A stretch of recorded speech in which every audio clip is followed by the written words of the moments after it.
You're on Democracy Now!, democracynow.org, The War and Peace Report. I'm Amy Goodman with Nermin Sheikh.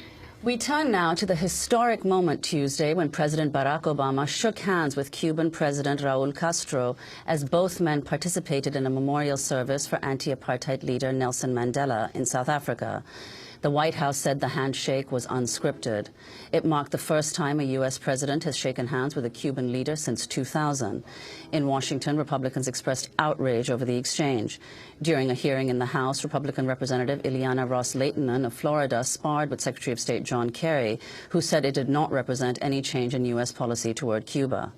Mr. Secretary, sometimes a handshake is just a handshake, but when the leader of the free world shakes the bloody hand of a ruthless dictator like Raul Castro, it becomes a propaganda coup for the tyrant. Raul Castro uses that hand to sign the orders to repress and jail democracy advocates. In fact, right now, as we speak, Cuban opposition leaders are being detained and they're being beaten while trying to commemorate today, which is International Human Rights Day. They will feel disheartened when they see these photos.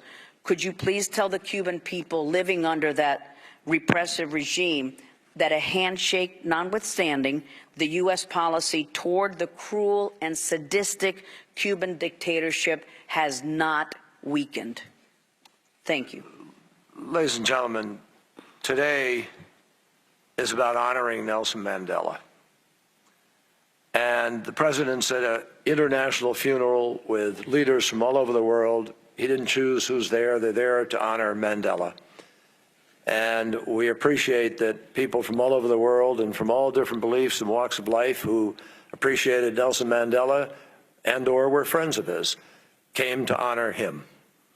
And I think, as the president said, I urge you to go read his speech, or if you didn't see it or haven't read it, because the president said in his speech today, honoring Nelson Mandela, he said, we urge leaders to honor Mandela's struggle for freedom by upholding the basic human rights of their And would people. you say Raul Castro is upholding the basic human rights? No, absolutely not. The uproar over President Obama's handshake with President Raul Castro has drawn attention to the close relationship between the South African anti-apartheid movement and Cuba.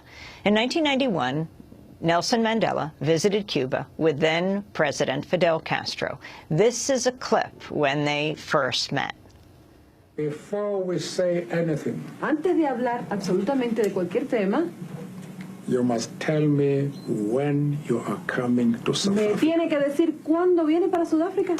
You see, no, just a moment, just a moment. No, un momentito. Seguro, The sooner the better. And we have had a visit from a wide Y nos ha variety of visitado una people. gran cantidad de personas.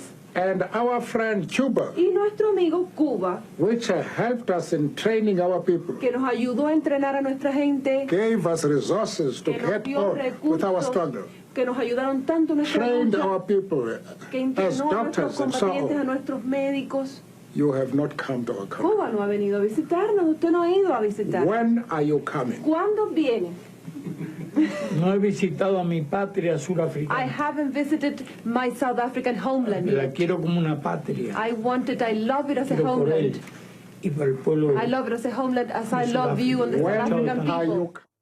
Well, for more on Cuba's key role in the struggle to end apartheid in South Africa, we're joined now in Washington, D.C. by Piero Gleesis, professor of American Foreign Policy at the School of Advanced International Studies at Johns Hopkins University. He uses archival sources from the United States, South Africa, and Cuba to provide an unprecedented look at the history in his latest book, Visions of Freedom, Havana, Washington, Pretoria, and the Struggle for Southern Africa, 1976 to 91.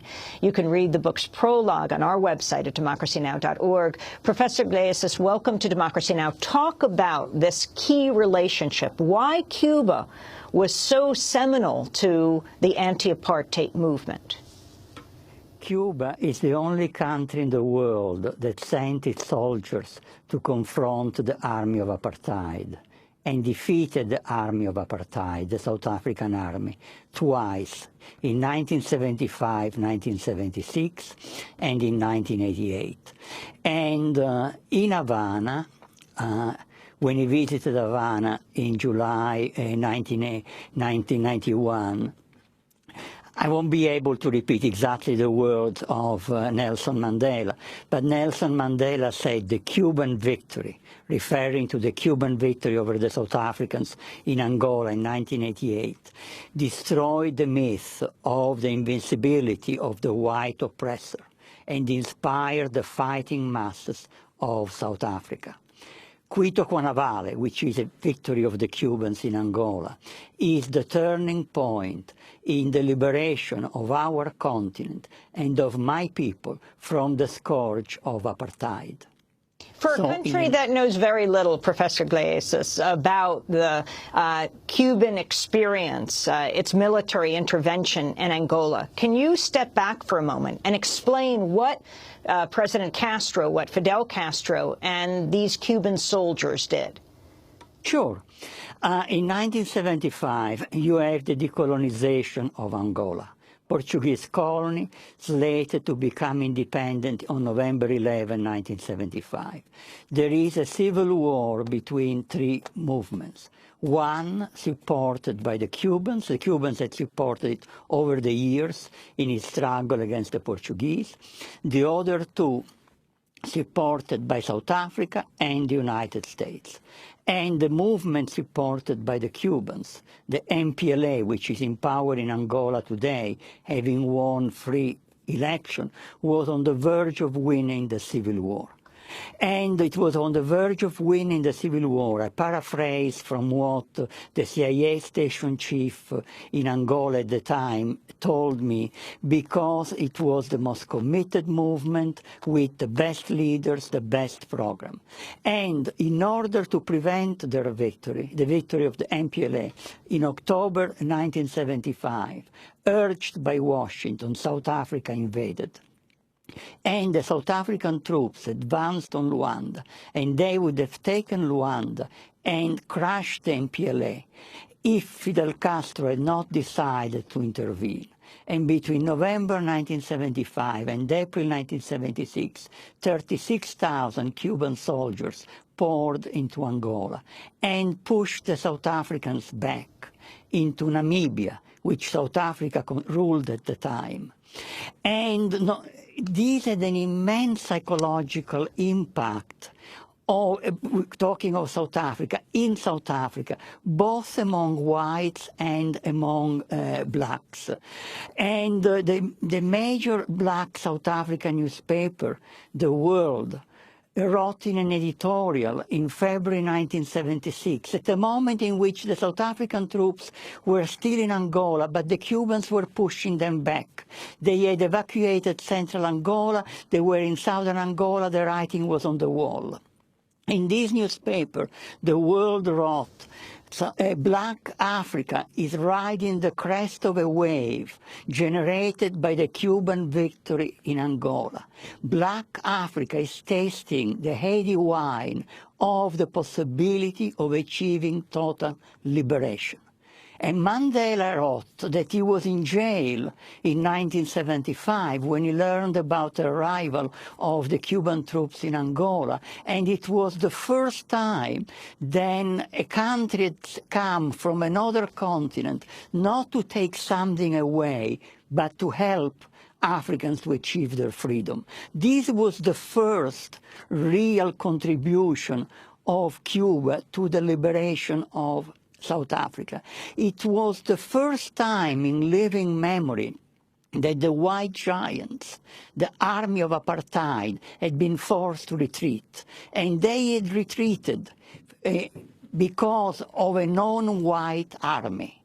And in a situation of internal colonialism, this is extremely important. And after that, the Cubans remained in Angola to protect Angola from the South African army. Even the CIA acknowledged that the Cubans were the guarantee for the independence of Angola.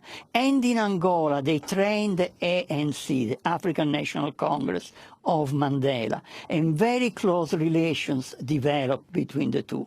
I don't know if you want me to go on and talk about the next moment, or you want to interrupt me with some questions. Yes, Professor Piero Gliesses, if you could speak specifically about the role of Che Guevara in Africa. Yeah, Che Guevara had nothing to do with South Africa.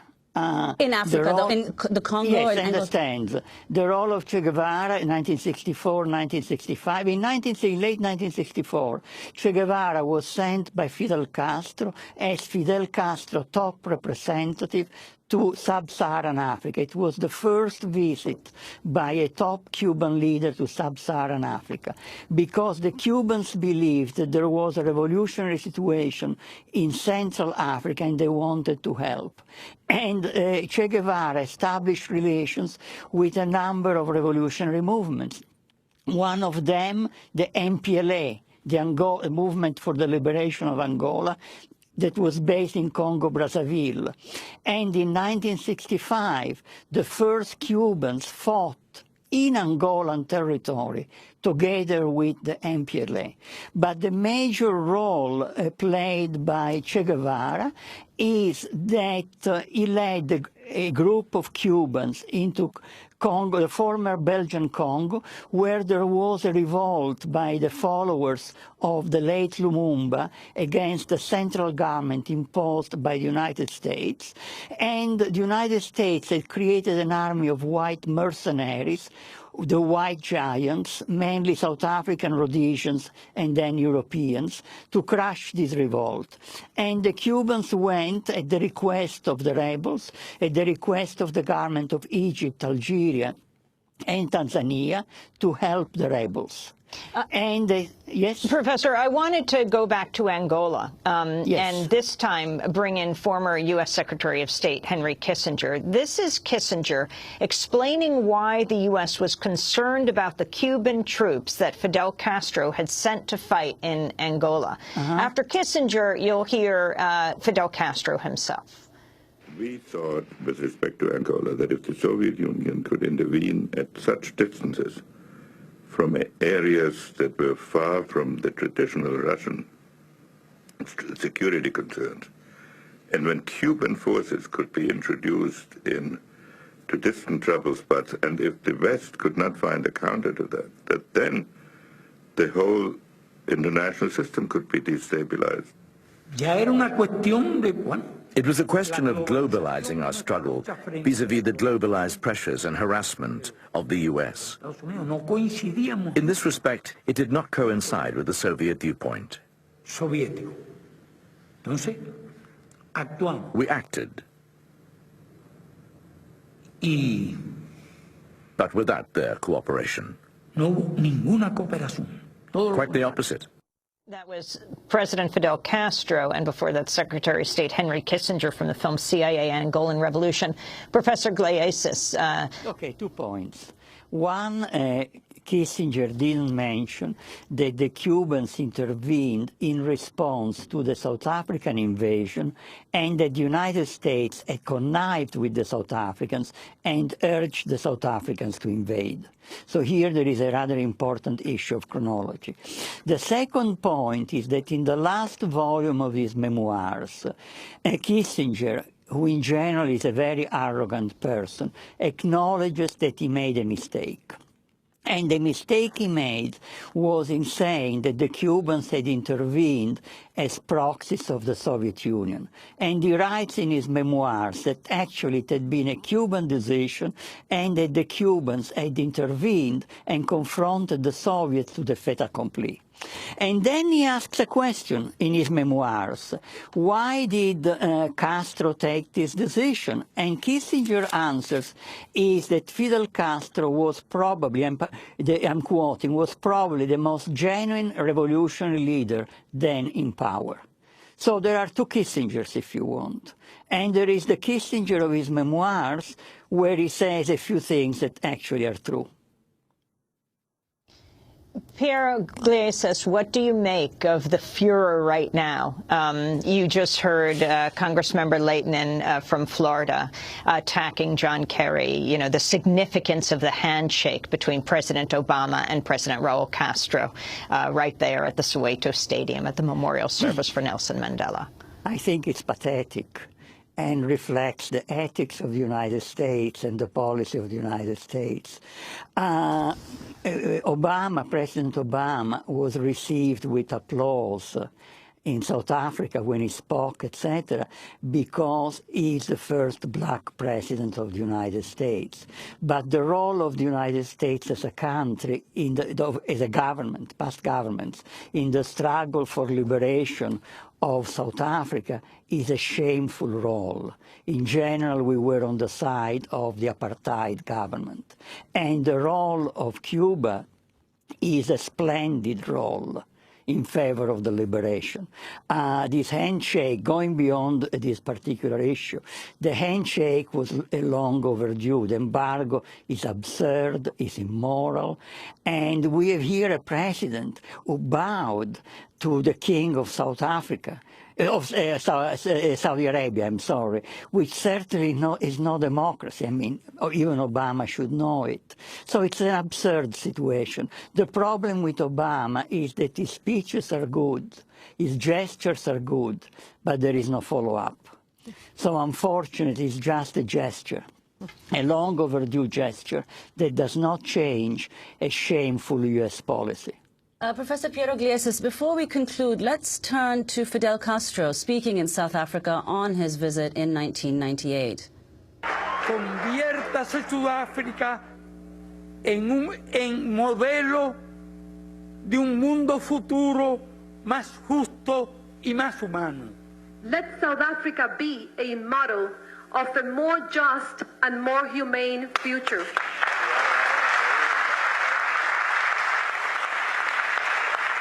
Si ustedes pueden, todos podemos. If you can do it, we will all be able to do it. That was Fidel Castro speaking in 1998 in South Africa with former president who just passed away, Nelson Mandela, applauding him. Piero Iglesias, we just have a minute. Could you talk about what most surprised you in your research in the Cuban archives about this history? Well, there are a lot of things. One is the independence of Cuban policy vis-à-vis the Soviet Union. There are clashes between Fidel Castro and Gorbachev. There are clashes between the leaders of the Cuban military mission in Angola and the Soviet leaders, which I quote textually in my book, and which makes really fascinating reading. This is one thing. But another thing that impressed me very much is the respect with which the Cubans treated the Angolan government. This is very important because the Angolan government really depended on Cuba for its survival. The presence of the Cuban troops as a shield against South African invasion, which was a constant threat, and the very large and generous technical assistance that Cuba was providing to Angola. And the tendency would be to treat a government that's so dependent with some kind of superiority. And this is something I've never found in international relations. This kind of respect with which Cuba treated what, by all objective counts, should have been a client government. And it's particularly striking for someone who studies the United States and lives in the United States, because certainly the United States government does not treat government that depends on Washington with much respect. Piero Iglesias, thank you so much for being with us, Professor of American Foreign Policy at SACE, the School of Advanced International Studies at Johns Hopkins University. We will post the prologue of your book on our website. The book is just out. It's called Visions of Freedom, Havana, Washington, Pretoria, and the Struggle for Southern Africa, 1976 to 1991, just published by University of North Carolina Press. Go to democracynow.org to read that. I'm Amy Goodman. Thanks so much for watching this report from Democracy Now!, your daily, independent, global grassroots news hour. We don't accept advertising or corporate funding, but rather rely on donations from viewers like you. Please make your contribution by visiting democracynow.org today.